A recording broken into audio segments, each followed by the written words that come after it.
Then, I swear, we'll get into the ever-present question of what made us join the marathon and why we picked this game.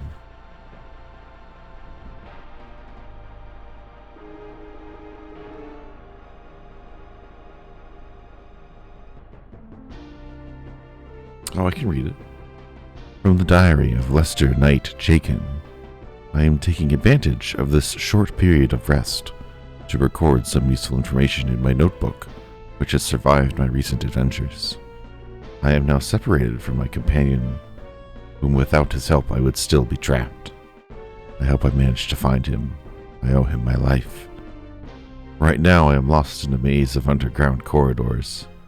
I cannot tell how long I have been wandering, and I constantly encounter streams that threaten to flood these corridors at any time. Luckily, I have found a weapon that can blast a hole in almost anything that I find. It has saved my life countless times. There are many guards roaming these corridors. I must be moving along before I... Suspense.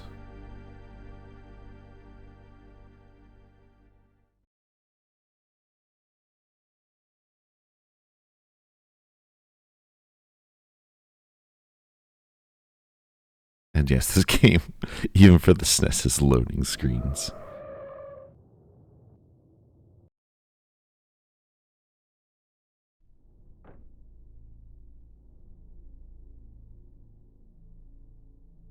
But also cutscenes, amazing.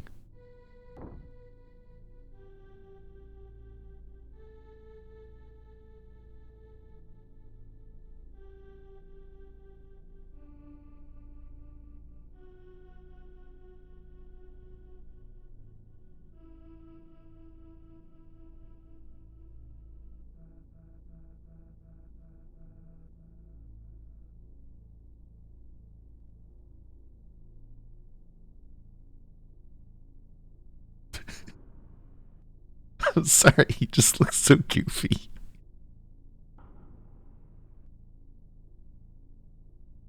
This is Lester.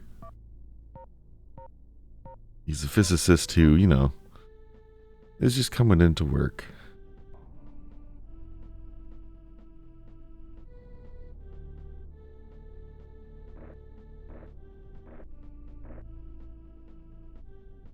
Good evening, Professor. I see you have driven here in your Ferrari, like all professors do.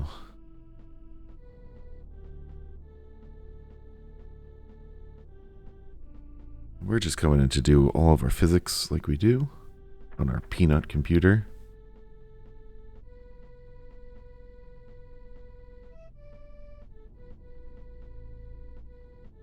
As we change our G pluses to our G minuses, which is going to make all the difference in our simulation of particle acceleration, where we'll probably create some antimatter.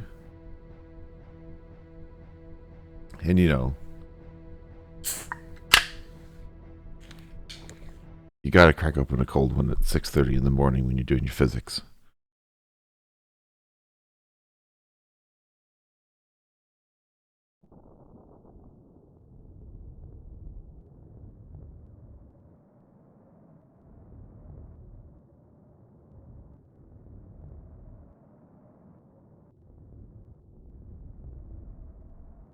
I hope that wasn't too loud.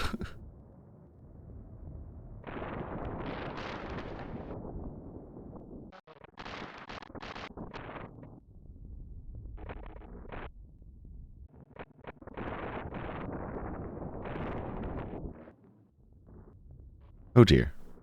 It seems our physics experiment has resulted in catastrophic damage to the lab. I'm certain somewhere in our contract states that we will be paying for all of that.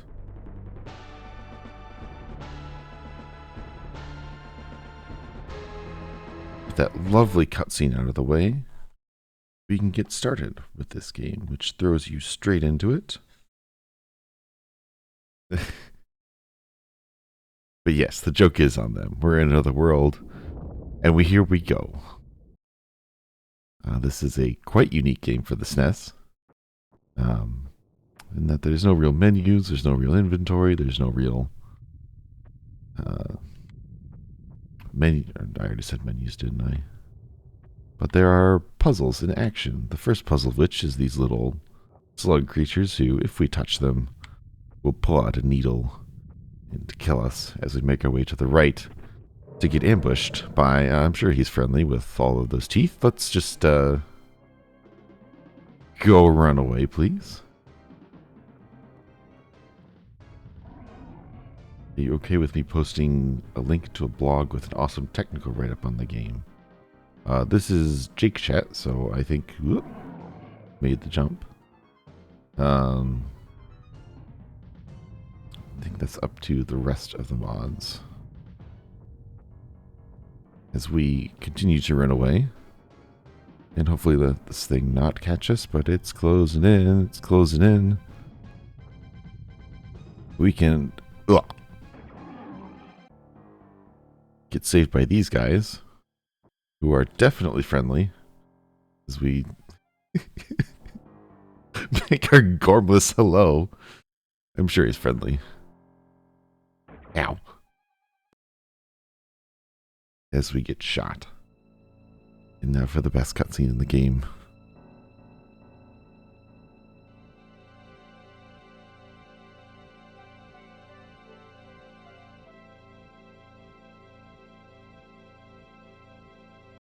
It's a thumb from the first Spy Kids.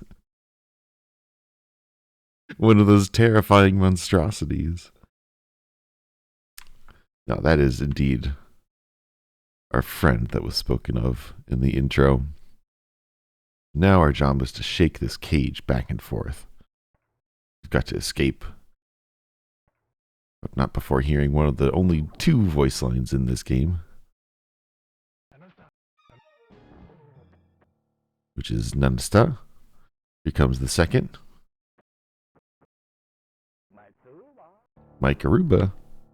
Before we grab this gun, follow our friend Mike, who this is just the only name we have for him, across this screen. Oh no, we're gonna die a lot. We quick draw that man.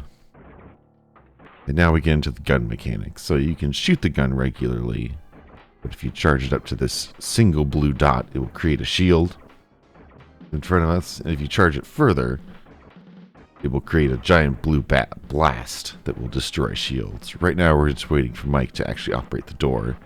Any day now, Mike. That will be good.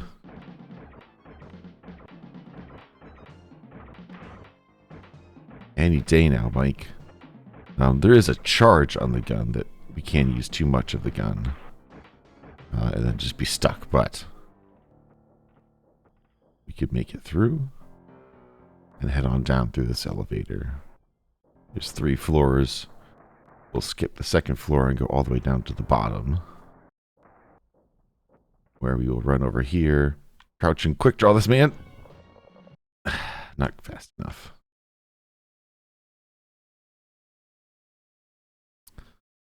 Will send us back here. Death is pretty quick. There are about 14 to 16 stages, parts of the game. I'm not sure what you would call them. Or checkpoints is what you would call them, I guess. Would be better. But it does mean that, unfortunately, when you die, you get sent back to the last checkpoint. I'd have to watch Mike every single time, pick up the gun every single time, and step through this. We've slotted 2 hours for this, and there are a couple fights that are almost random, which can vastly elongate or shorten your times depending on how quickly you get them.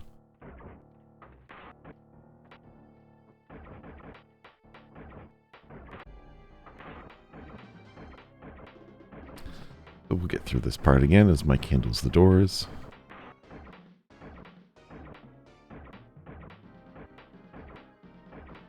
Eventually. You can kill this guard, but more guards just show up and we're sort of in need to conserve most of the charge in our gun, so tend to wait. And then there is also the slight possibility of us getting through that part, getting to this screen, and there just being a guard here who will immediately shoot us. It's a little bullshit.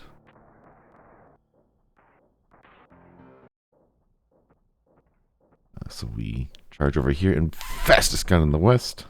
Managed to shoot him, and it was hard to see, but there's a button over there that we needed to shoot to turn off an energy grid. But wasn't able to actually demonstrate that before shooting too quickly. But we go up to this second level where we will demonstrate the destructive power of our gun to blow up this black bar with a double charge. Before this guard, because the circuit is now off, has to destroy those 3 barriers to get out, allowing us to make our way over here, where this door is locked. And there's a guard out there who will instantly kill us. We will instead have our friend Mike open up this shelter, allowing us to make our way through this passages while he is unfortunately captured. Good luck, Mike.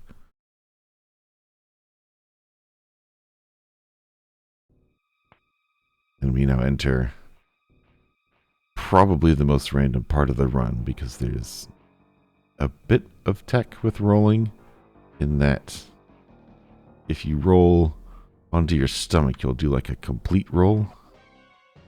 And sometimes you're just not fast enough. There are, I think, 3 steam vents that we need to get by. We're going to lose voice here in a second as people move around behind this.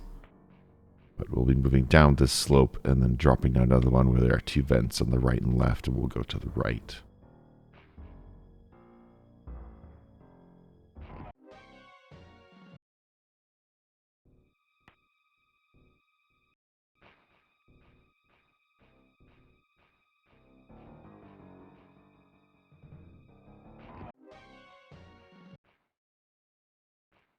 Part is super fun.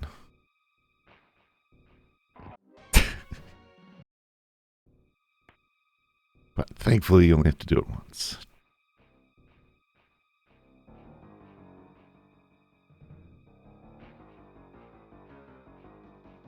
And the rest of the game just becomes a joy.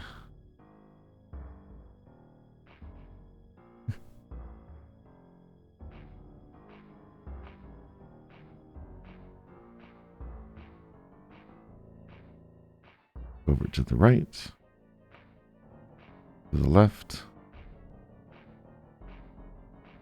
and now the right. And we're done with the vents, giving us another checkpoint. We got dropped into a vent by our friend Mike to save us from being captured again.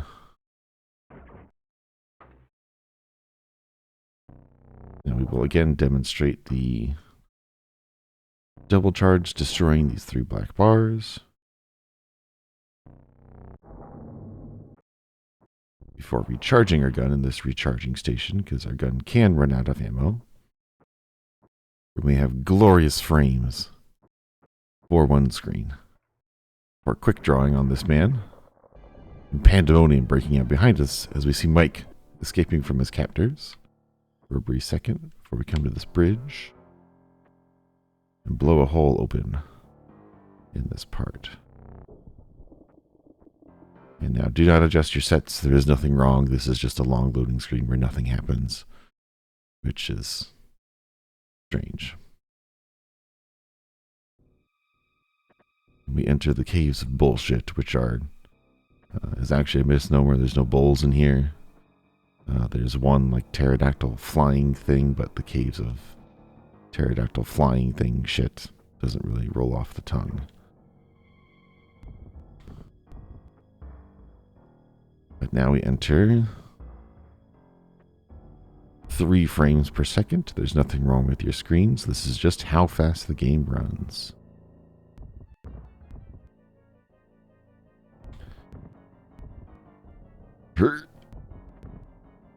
We get through 1 screen of rocks into the second screen of rocks, where we're somewhat waiting for these rocks to align and allow us to get through. Hopefully. And the last rock. Lester tends to slide a little bit when you stop running. You do have to be careful. These tentacles from the ceiling will grab you. These mouths on the floor will eat you. We have to somewhat gingerly step over them into one of the more difficult screens of the game, where we will shoot these tentacles to raise them. Jump over the first one, jump over the second one. Very close. Jump over this cliff. One more mouth, and we are home free. With glorious frames for one screen. And leading up to this wall, which is very important, but we don't know that. All we know is that we have to destroy it, which earns us another checkpoint before heading immediately back and having to do all of that jumping again, except in reverse, and it's a bit more difficult. So we'll jump over these two. We will get to this screen. We'll shoot these tentacles, and we'll try to get over these two mouths. But it is usually not likely. But that's fine, because in the dumbed down American version, once we get over this pit, they are helpful enough to actually remove those tentacles to make this bit easier for silly Americans who still managed to step into the first one.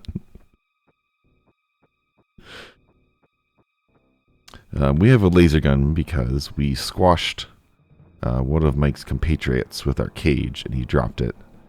And we obviously need a gun to do things.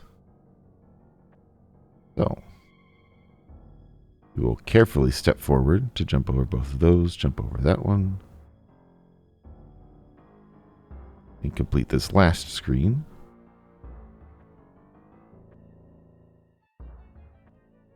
Jumping through all of these obstacles and running up to the left here, where this is probably the most obtuse puzzle in the game. There is this pterodactyl bat creature, which is the only living thing, or besides the mouths, I guess, in this case. But we must shoot our gun to get it to activate and move to the next screen, where it will persist and fly around for a bit as we jump onto this stalactite, because M comes up from the ground. And as we move over, it distracts those tentacles, which would otherwise eat us, allowing us to make our way back and onto this rock.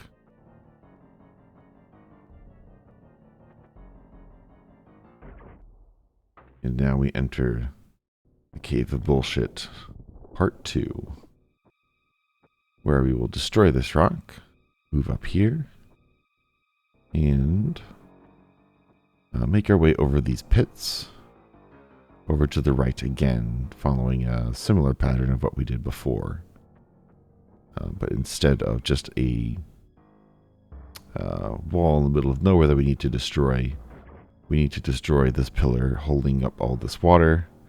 And as you can probably guess, we need to immediately make a break for it and do some precisely timed jumps in a game that frequently eats your inputs and drops you down a hole and drowns you.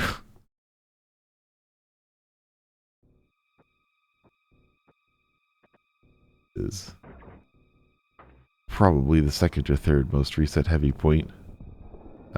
The first jump you can make by stopping and jumping, but the second two jumps here, these two right here, when you're being chased by the water, must be done while sprint jumping, which is a bit difficult. No, there are no hints in this game, which is part of its charm, part of what makes it, I guess, we call it an action Sierra game. If you imagine the old school Sierra games, King's Quest, etc.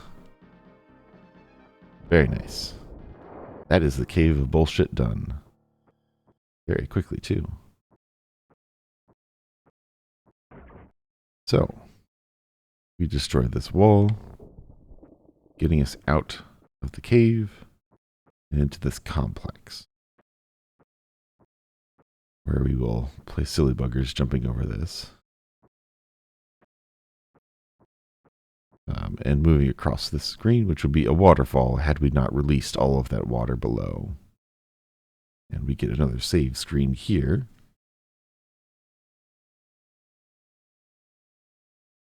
Pardon me.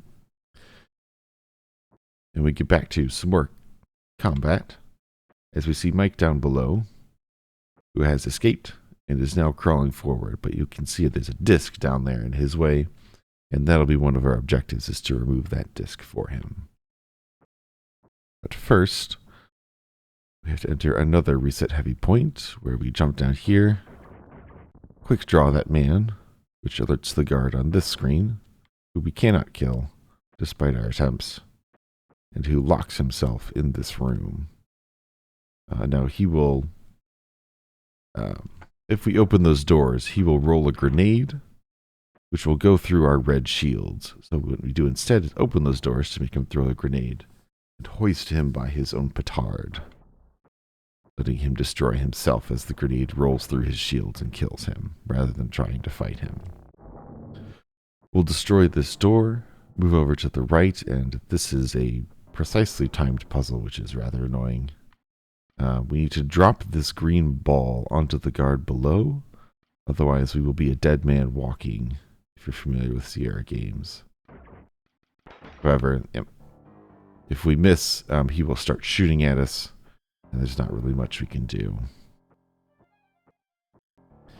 So, there's a screen much later on that the instant we enter it, he will shoot us and kill us. So, right now we are dead man walking, so we just come down here and let this guard kill us. Oh, I even had it written down and everything. So yes, we decided to join the marathon into combat because we were already torturing ourselves with 3 or so hours of perfect dark. I thought you were too far back. Normally you could just quick draw that man, but if you get into combat, then you have to actually fight him.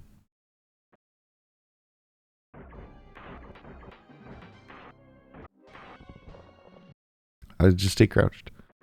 We were already torturing ourselves with 3 hours or so of perfect dark. And we used a dictator stream to make Baron Von Pone play this game, which was, again, if you watched Jake play Jurassic Park, this was another game from childhood where a trip to the lake house, which is a house by a lake, where we were, or not we, the royal we, you were allowed to rent one SNES game for the duration of the trip in the case of inclement weather. This being one of them. And so many hours were spent attempting to solve this game. It became a favorite. But when we saw they were doing SNES, we figured, what games could we actually play? And this was one of them. So, attempt number 2 at this green orb. They need to be directly below it, and then they'll freeze. And we're looking for that scream right there. Always fill up your gun. I think it's full.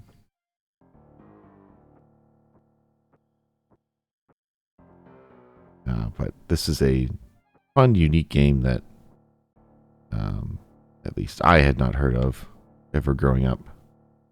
We need to actually do combat here. We will create a shield. Let this guy come in, and this is the main route of combat, is you have to wait for them to put up a shield. Charge your own laser, destroy their shield, and then immediately start shooting regular lasers to try and kill them.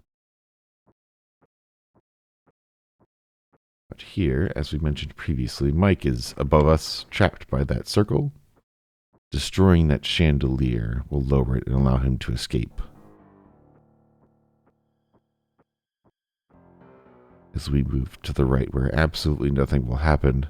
Oh no, we get punched in the face. We've lost our gun over there on the left, which is hard to see with this guy. Obviously what you do is you kick him in the nads, run, make a combat roll, and shoot him. There are a couple flaws in this game, mainly a lack of direction as well as very difficult combat, of which this is probably the worst room. You can't see your gun.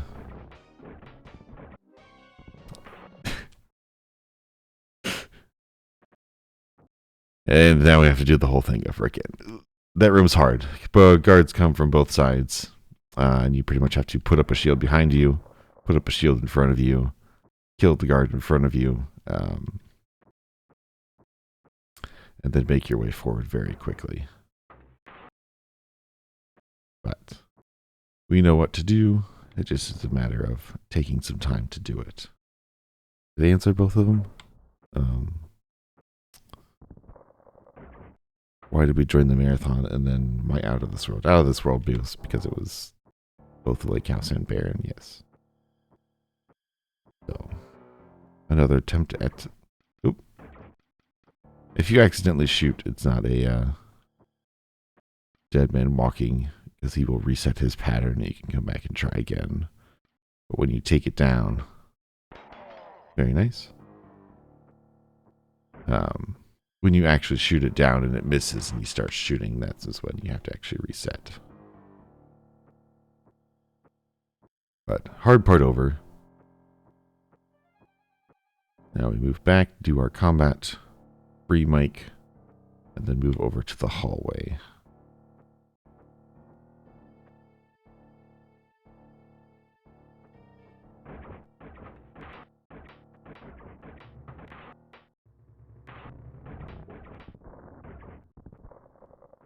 Easily done. Move through a screen, take down a chandelier.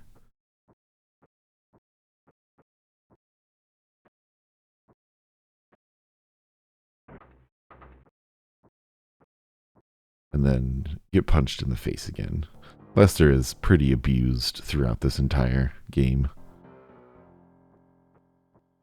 But it's fine because he's a scientist, he can take it. Give him a kick in the nads. Run, dive for the gun.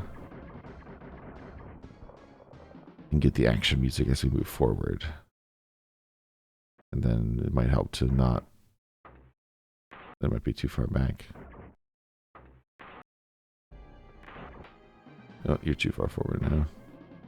I think he's still going to get you. Yeah. No worries. That will be one of the hard fights in the game, and then the hardest fight in the game is a little bit of mostly luck. We'll swing down and there'll be two guards trying to kill us. There is somewhat of a trick to it that we tried, but it will probably take us some time. Hence the large estimate for this game.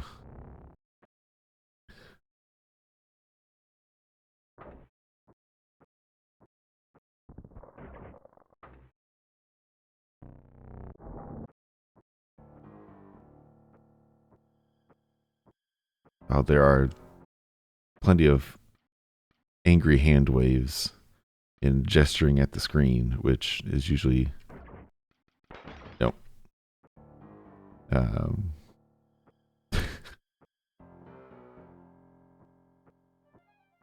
usually accompanied by fingers at me for reporting this. We are dead man walking right now, so we are resetting.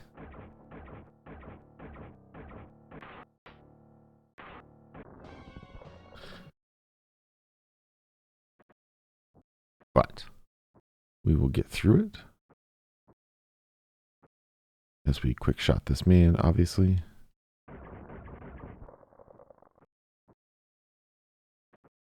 And move through to the glass globe after Grenadier Man.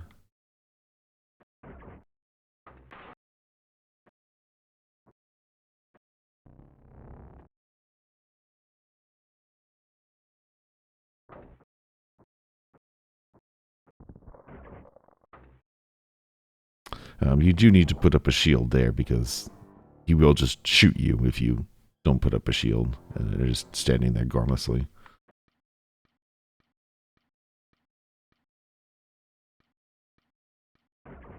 Got him. Well done. Make sure to always fill up your gun.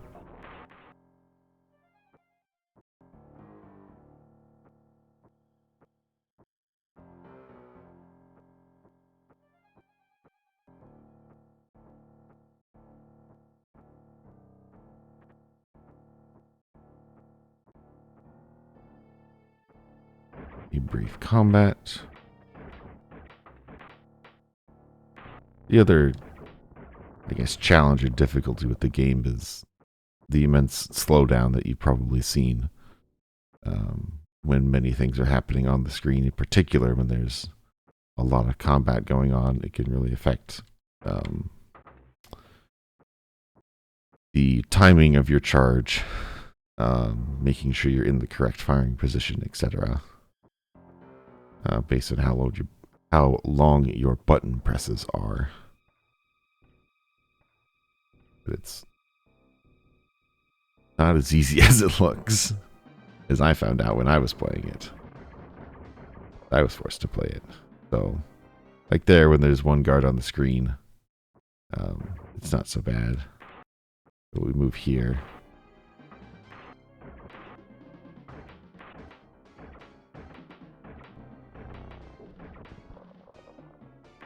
Shoot him, shoot him! We were mashing the button, but it didn't work.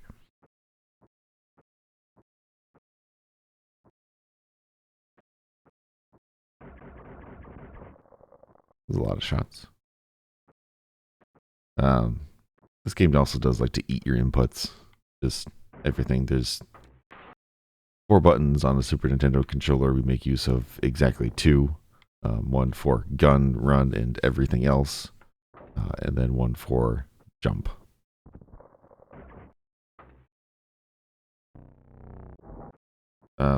Putting shields up does drain the gun charge as well. Pretty much everything using the gun does.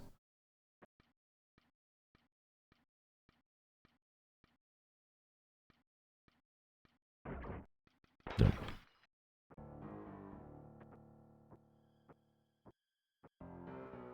This is our favorite part of the game besides the caves of bullshit, but you can at least see Lester prance.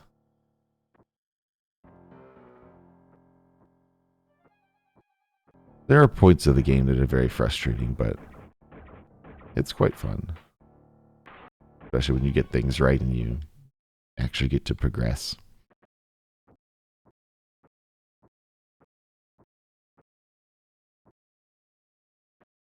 And the game is fairly generous with checkpoints. I'd say with the exception of this point and then obviously the other. No. Saw you running in there. There's another part in the game where it's rather long and you end up at the end like this having to do a fight with several guards, which can usually results in death.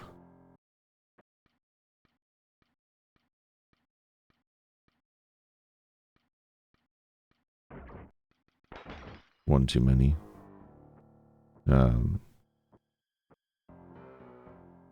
There are footsteps you can try to count that we're trying to count as an audio cue, so I apologize for the silence in this already pretty void of sound game. But it's okay. It's early in the morning. Everyone's waking up. You don't need 2 shields, buddy. Just shoot me.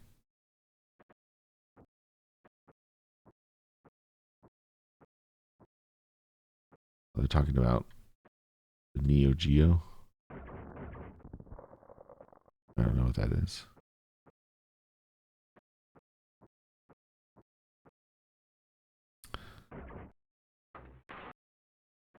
There is also another problem with this game, just randomly stopping you from running at points. We're not sure if it's our controller or what, but occasionally Lester will just stop running when he needs to be running, which can be frustrating.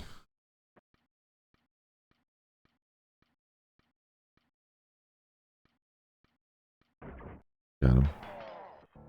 There you go.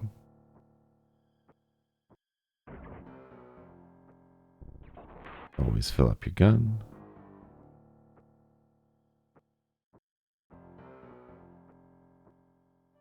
And we'll get through this part.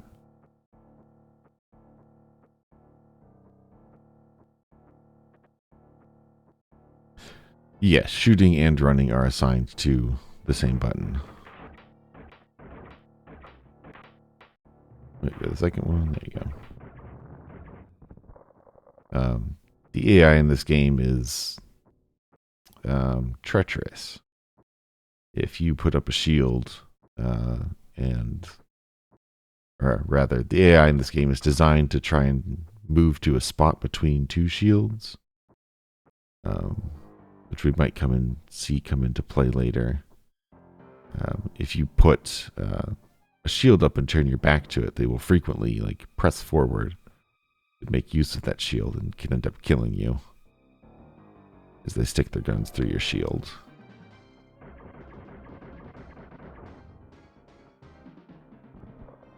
All right. One last go. You got this.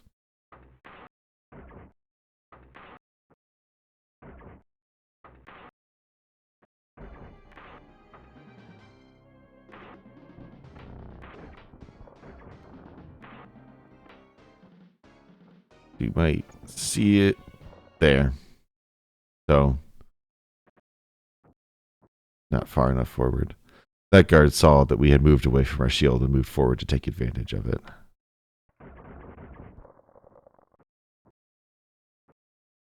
Making us do this section one more time. And Baron, if you're watching this, this and several other parts of the game are why your 15 death challenge is gonna be impossible. At least in our minds.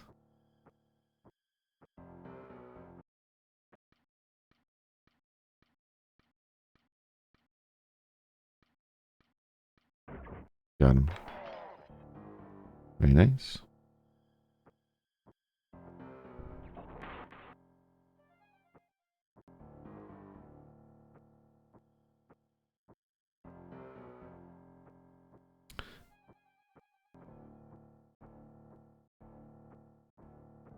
Oh, we'll get it. It will just take some time.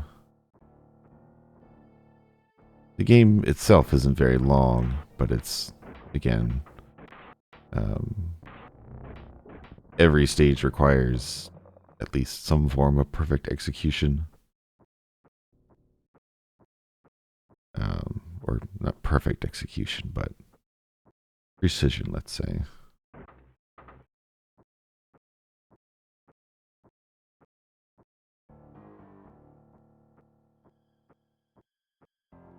It is a matter of stringing together all of those precisions into a full run through. Action roll. Finish him off.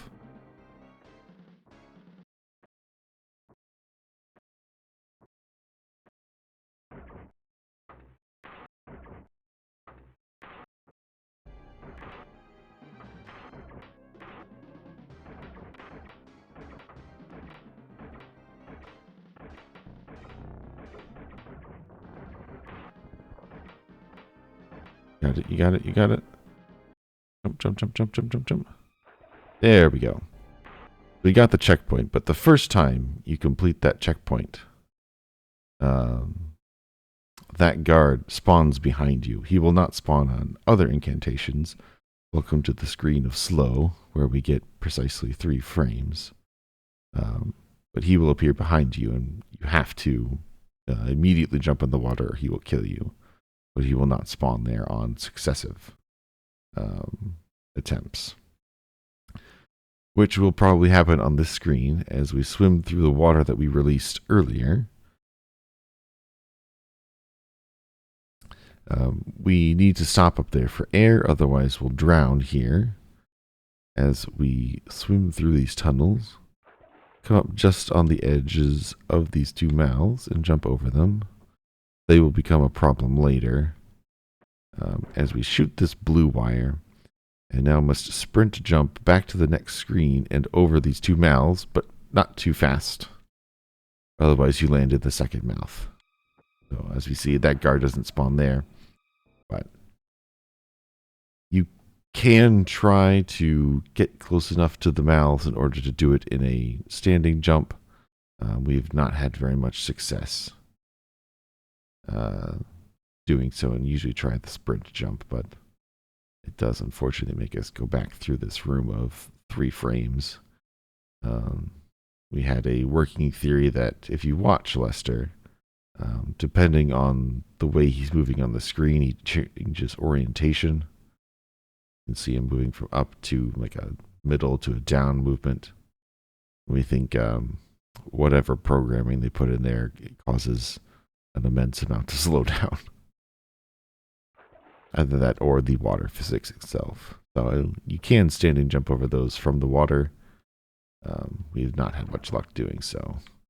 We instead try to sprint, but no go. So one more time. But that should be... This is the last of the cave of bullshit, I think. This is the cave we were in before, where we blew open that wall after jumping over all these mouths. All these other paths are dead ends and traps that you're meant to explore precisely once before dying and then never doing again.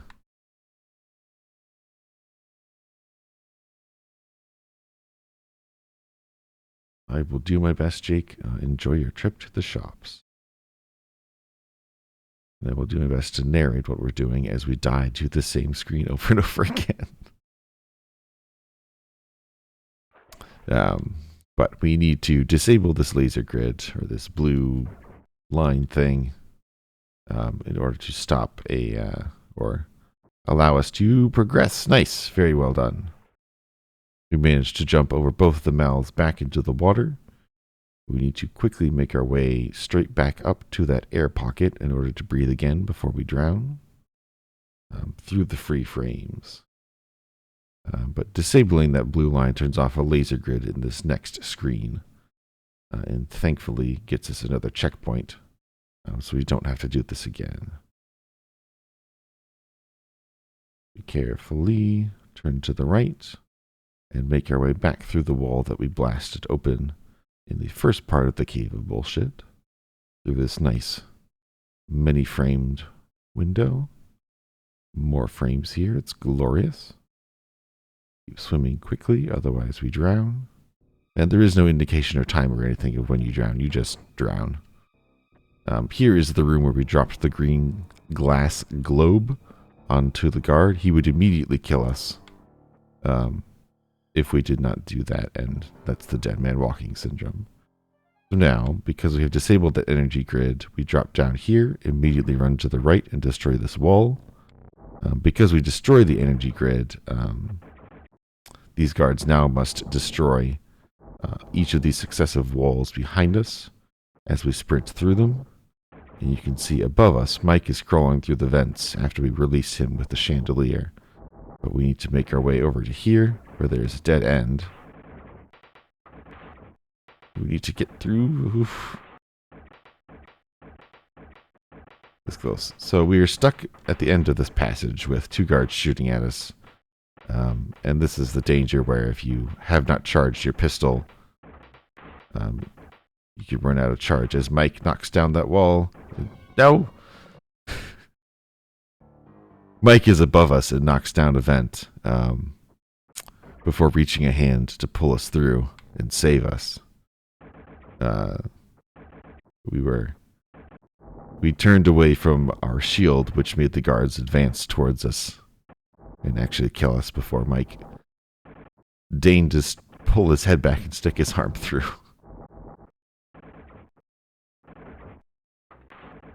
You have to move forward. Oh, very nice. We managed to stag one of the guards before they actually put up their shields, which will reduce the damage they do for some time, but as you can kind of see, the guards here are infinite, so it's mostly just a matter of us putting up shields, not turning away, before Mike reaches a hand down and pulls us up, which earns us another great loading screen on the SNES. Can you believe it? And this is our favorite screen. So Mike has pulled us up and we're escaping again. We move on to this back path while Mike moves into this guardhouse. It is held up by 2 guards while we run around behind, jump back onto the main path, enter the room from behind, stick our gun through the shield to take out one guard while Mike takes out the other one. And we run to the right where there's a large gap where we stop. Mike stops and motions us forward before you have to toss me. Mike tosses us over and then comes to jump himself, but however, he is far too large and falls down. So now we need to find a way to rescue Mike. We jump down into the hardest fight of the game. There are 2 guards here in very close proximity. We need to immediately set up a shield. And we screwed it up. Immediately set up a shield and try to shoot one of the guards after blasting away their shield. And then it's a finicky matter of trying to crouch and set up another shield in order to trick the guard into placing another shield rather than killing us. But this will be the second reset heavy point of the run. As we try to deal with these 2 guards, because they're just, as you sort of saw in the other one, there just isn't a lot of room. And if we turn our back for any reason, the guards will see that as reason to advance, move into our space, and then kill us. So we can jump down here while Mike is doing his running animation to try and save some time. Immediately set up our shield. Start charging up our blast, which is a bit slow because of everything that's going on. Kill one guard. Set up another shield immediately. Force this guard to set up his own shield in front of us and not move. While we charge a second shot. And very well done. That is one of the harder fights. And we will move 2 screens over to the next part of the game, where we get shot at as these guards are running around. There's action all over the place, but this guard gets trapped by the gate. We will move forward, open this door, and threaten him with our gun before he reaches up and presses that glowing red button up there, which locks those doors, which we need him to do in order to prevent the guard up there from shooting us. We will eventually walk on these stairs. There we go. Moving upstairs where there is another guard here, who we need to perform a service for us. There is no way for you to know that he needs to do this, other than he just does it. We'll jump across this gap. We need to set up a shield so he doesn't shoot us. Stick our gun through the shield. Destroy the wall with a super blast, and he will begin rolling grenades, which you might think is a strange thing since none of those can reach us. However, we need him to do those to open a hole below us, which you have no way of knowing.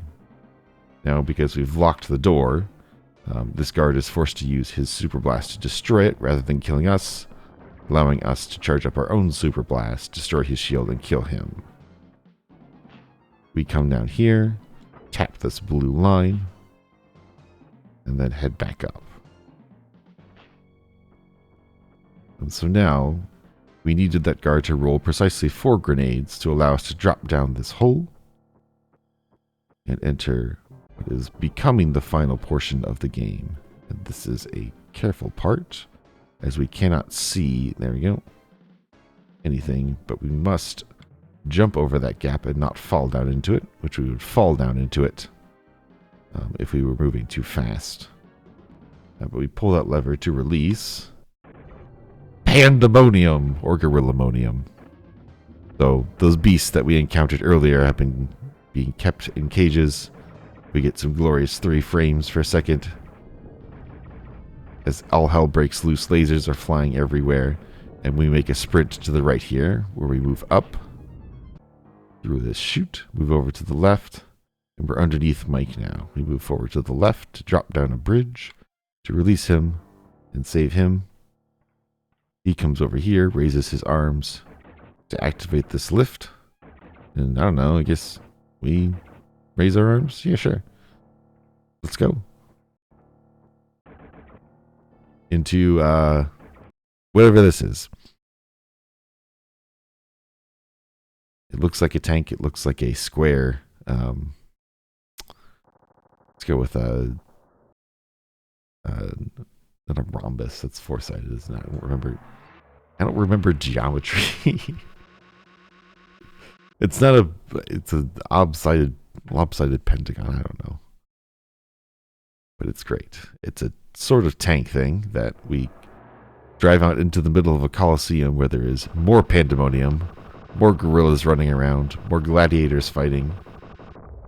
Trapezoid probably. And you can't see it in the top left there. There's a bunch of panels and buttons that we're pressing in a certain order, but we need to press this one. No, not that one. This one. I think those to get the flashing white one, which we're going to press, to press the flashing white one, which shoots us off into these little escape pods, into the, this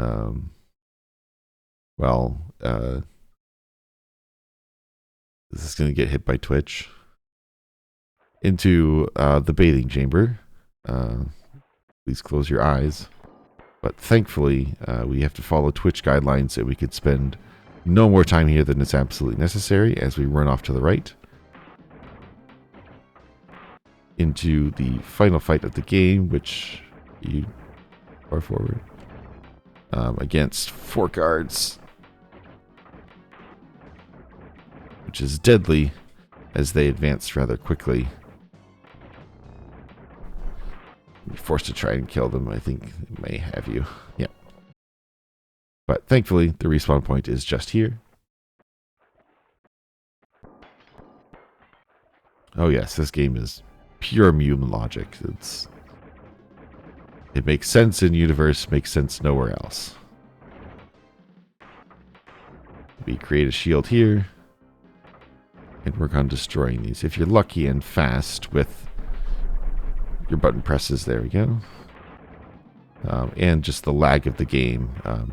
You can get kills on both of them, otherwise you're forced to try and shoot them one at a time. You got through your second shield, I think, before you can put up the first one. But there are 4 guards, and there is nothing to do except shoot them.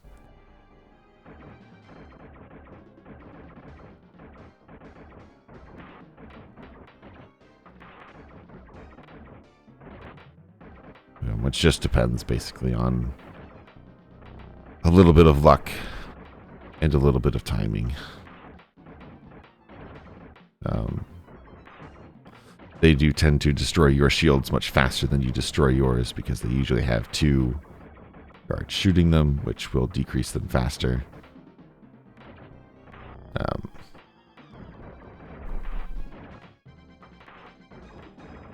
Which is a bit of a dangerous because he's right next to us. This is the last one. Get him. Ah! Well done. We got all 4 guards. We run. We encounter Action Mike breaking through the glass as we run to escape.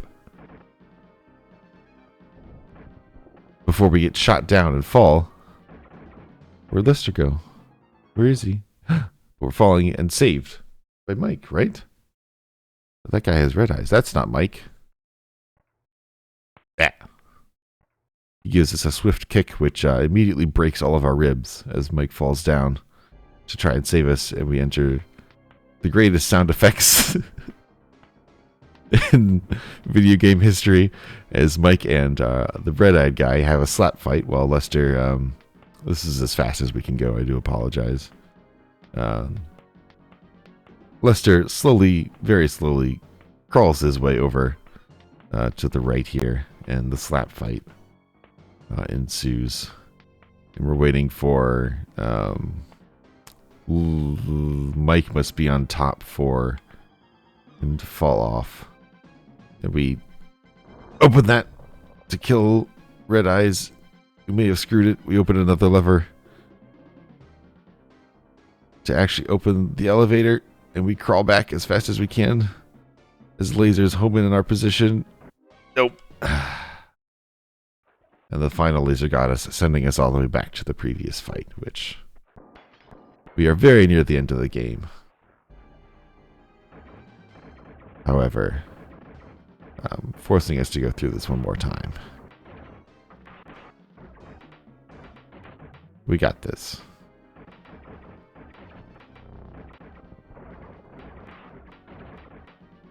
You'll need another. No. You were so close. You pretty much have to do that part perfectly fast. I don't know how you would say it. You can waste no time. There are 2 sets of warning blasts that come down, and then the third will just kill you instantly every single time. You're too far forward.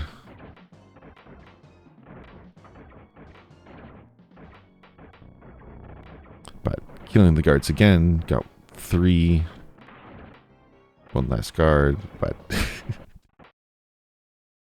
because fire and run are on the same button, you can quite often, when you're intending to just take a step forward and then lower your gun, quite frequently sprint, slide forward, then lower your gun, sticking your entire body outside of your shield and getting shot as we did there. Especially with the slowdown that occurs in these large fights. Let him run up.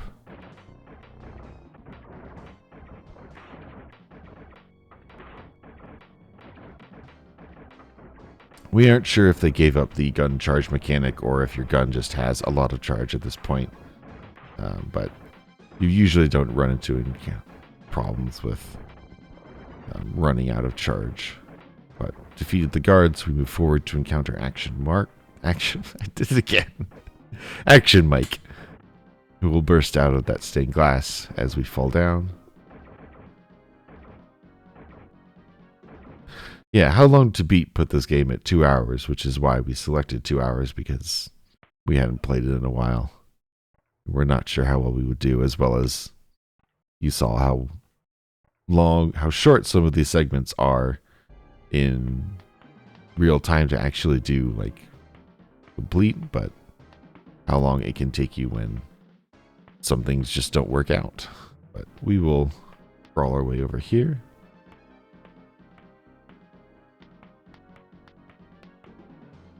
Very, very slowly, as our face is probably broken from getting punched. We've been shot with lasers, and now Red Eyes has kicked us in the ribs and broken all of them, probably. We have to wait for him to be in range, pull that lever, pull the other lever as quickly, and scoot back. And Mike's down there. He's crawling along the side. I'm sure he's fine as the lasers come in. But we zoom up, and that's time. At 59 minutes exactly. Well done. We get to enjoy this great ending. As we crawl forward on our broken ribs towards this dragon creature thing, but Mike comes up behind us and takes us in his arms. The wings extend on our dragon creature, and we fly off into the, not sunset, but there are clouds copy-pasted everywhere. And we get a great the end. Now, and we get some short credits. The main guy behind this, I know, is Eric Chahi, who's a Frenchman, as well as some of the people. You need to make sure to keep an eye out for the modem guy. He is a favorite. Yes, we live happily with Action Mike ever after.